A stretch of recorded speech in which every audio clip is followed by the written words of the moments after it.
대통령실에서 적절히 판단해야 될 문제지만 다른 장관들 임명에 비추어 본다면 결정적인 결격 사유가 나온 것은 아니라고 생각이 듭니다. 그리고 인사청문회가 결과적으로 무산되거나 안 돼도 대통령은 임명할 수 있습니다. 임명할 거라고 보세요? 임명 안 하는데 안 할 건데 이렇게 하겠습니까? 그래요? 도망시키고 이렇게 하겠습니까? 이 사실관계를 확인해 보니까 예. 청문회가 열렸던 공간 같은 층에서 여당 청문위원들과 후보자가 함께 대기했다고 하거든요. 자정 넘긴 0시 30분 이후까지는 여당 청문위원들과 후보자가 국회에서 대기했다고 확인을 했기 때문에 기다렸다고. 한 11시 반 정도 이 상황이 벌어졌는데 네, 그러면은 0시 30분까지 기다렸으면 12시 반까지 기다리시고 간 거면 그렇게 오래 기다렸다고 볼 수는 그래도 없지 않아요? 1시간 가량의 시간이 있었잖아요. 그 1시간 동안 왜 권인숙 위원장은 사과하지 않았나? 김행 여성가족부 장관 후보자를 둘러싼 논란이 계속되고 있습니다. 청문회 도중 무단 이탈했다는 야당 반발에 대해 김 후보자는 절차에 따라 청문회장 밖에서 기다렸지만 여야 합의가 이루어지지 않아 돌아간 것이라고 반박했습니다. 윤 대통령이 임명을 강행할 것이란 전망이 나옵니다. 최승기 기자입니다. 김행 후보자는 청문회 도중에 퇴장했다는 야당 주장은 사실과 다르다고 반박했습니다. 김 후보자는 JTBC와의 통화에서 사퇴 발언 이후 여야 논쟁이 벌어져 정회가 됐고 정회 후에 대기실로 여당 의원들과 함께 갔다고 말했습니다. 실제 당시 청문회 영상엔 정회 선언 이후 김 후보자가 자리를 떠나는 모습이 담겼습니다. 원활한 청문회 진행을 위해 10분 정회하겠습니다. 하지만 이후 청문회가 속개된 뒤에도 김 후보자와 여당 의원들은 돌아오지 않았습니다. 이에 대해 김 후보자는 여당 의원들이 합의 없는 일정 변경을 인정할 수 없다는 입장이었다고 전했습니다. 회의를 다음 날로 연장하는 차수 변경에 합의할 수 없다며 여당 의원들이 김 후보자를 참석시키지 않고 귀가시켰다는 겁니다. 야당은 의사 진행을 방해하고 국회를 모독했다며 청문 보고서 채택을 하지 않겠다는 입장이지만 대통령실은 임명 강행에 무게를 싣고 있습니다.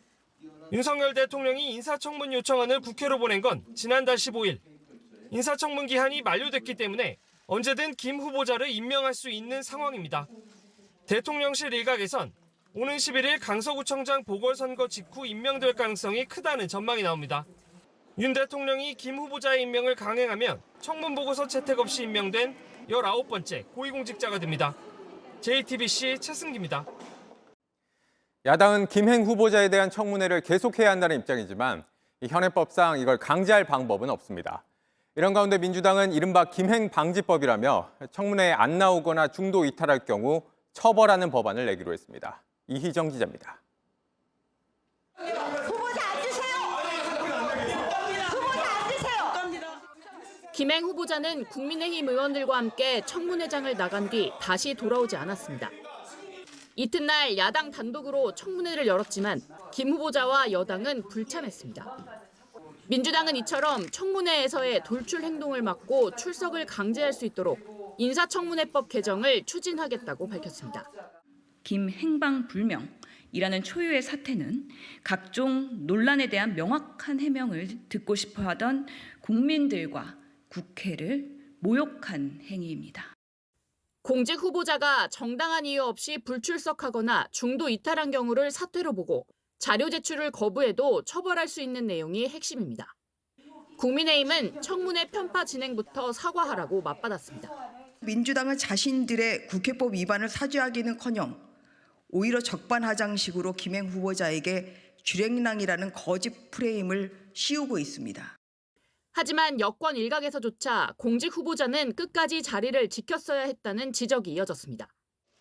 여당은 국회법상 청문회는 이미 끝났다며 사실상 임명을 기정사실화했지만 야당은 후보 사퇴 혹은 지명 철회를 요구하며 대통령실에 대한 압박 강도를 높이고 있습니다. JTBC 이희정입니다. 네, 김행 후보자 청문회를 둘러싼 논란, 정치부 취재 기자와 좀 더 짚어보겠습니다. 김지성 기자가 지금 나와 있습니다. 자, 김 기자, 김행 후보자가 끝내 청문회장으로 돌아오지 않았는데 그럼 청문회가 아직 진행 중인 겁니까? 이대로 끝난 겁니까? 네, 여당은 끝났다, 야당은 안 끝났다 이렇게 입장이 엇갈립니다. 네. 김행 후보자 청문회는 지난 5일이었는데 이 차수 변경으로 6일까지 이어졌습니다.